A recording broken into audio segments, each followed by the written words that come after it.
What's going on, everyone? Welcome back. So I have here the Assassin's Micro Crossbow. It's an awesome little crossbow that's super simple and easy to make, requiring only popsicle sticks to assemble the main frame. It's pretty accurate and shoots at least 50 feet when used with my mini homemade crossbow bolts. You normally fire it by using your thumb to push the string up, but today I'm going to show you how to make a working trigger for it just out of a large paper clip.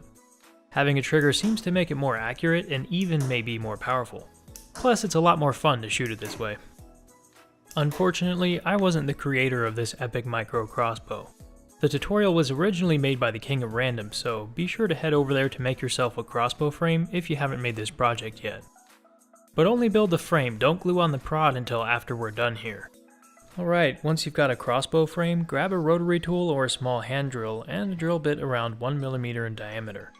We want to drill a hole straight through the width of the frame so that it's perpendicular with the ammo track. Place a hole about a centimeter over from the edge of the outer grip and a few millimeters up from the bottom of the outer rail. After drilling a clean hole through the frame, open up and straighten out your large paperclip as much as possible. Then try fitting it through the hole we just drilled. If it doesn't fit, expand it some with your drill bit. When it's good to go, the frame should be able to spin for a little bit when you give it a little push. To help us with bending, twisting, and compressing this malleable rod of metal, I recommend having some pliers on hand. I have here some small round nose pliers, needle nose pliers, and a large pair of wire cutting pliers. Alright, first things first, let's form a long U shape at one end of our paperclip with our round nose pliers. This will be the actual trigger that we put our finger on, so make it into a shape and length that feels comfortable to you. Now we'll be bending our rod into the third dimension. Have the U face toward you with the short end on your right, and a little bit above the short end of the paperclip, use the tip of your needle nose pliers to form a sharp 90-degree angle going away from you. Continuing in the same plane, leave about a centimeter of space and then start curving the clip upward at around a 60-degree angle with your round nose pliers. Leave another centimeter of space and then make a broad curve heading back down to a nearly vertical angle as shown. With a small gap between these two lengths of paperclip, use your needle nose pliers to hold our remaining section. The pliers should be parallel to this other horizontal segment here. Heading back into the original plane that we started the trigger in, fold our straight length of it underneath the pliers at a 90-degree angle. Now is a good opportunity to make sure the paperclip is flat in each of the two planes it occupies. Since paperclips are made of pretty soft metal, we can usually fix incorrect angles by hand, but sometimes you may need the pliers to get a good grip. Once the trigger in progress is aligned correctly, push the remaining length through the hole so that this segment is flush with the crossbow frame. At this point, we basically just need to match what we did on the other side.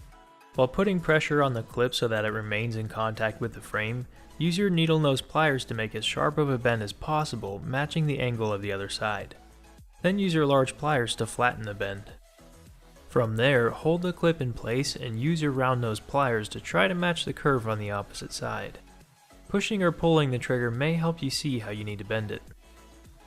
At this point in the process, I realized I hadn't yet whittled out a notch for the bowstring, and we definitely need that in order to finalize the trigger. So go ahead and do that if you haven't already. If you don't know where to place it or how to carve it, refer back to the video on the King of Random's channel. With that good to go, continue recreating the shape of the loop region on the other side. If you end up with a little extra length like I did, go ahead and just twist this part away so you can trim it with your wire cutting pliers. Make sure to twist everything back into place and then test out your trigger.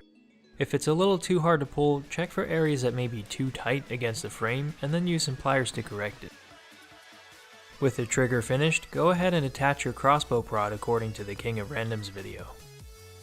Alright, time to test it out. One quick check we should make is whether or not the bowstring releases at the same time on both sides of the ammo track. Pull the trigger as slowly as you can, and if the string comes clean off the notches every time, it's good to go. If it gets stuck on one side like it sometimes does when we shoot the normal crossbow using our thumb, make sure both sides of the paperclip trigger are contacting the string when they first touch it. If they are, try smoothing out the notch with a small file on the side that gets caught.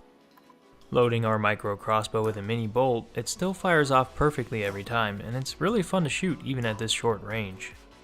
Well, now you know how to add a simple paperclip trigger to the Assassin's Micro Crossbow originally developed by Sonicdad. It gets the job done pretty well, increasing the crossbow's accuracy every shot and resetting itself when you reload it. However, it doesn't have the capability to spring back every time you pull it, which is something I really like when making homemade crossbows. Plus, it's a little fragile feeling and doesn't really help you grip the crossbow when you shoot it. That's why I went even more in depth and created a more legitimate trigger that does exactly that.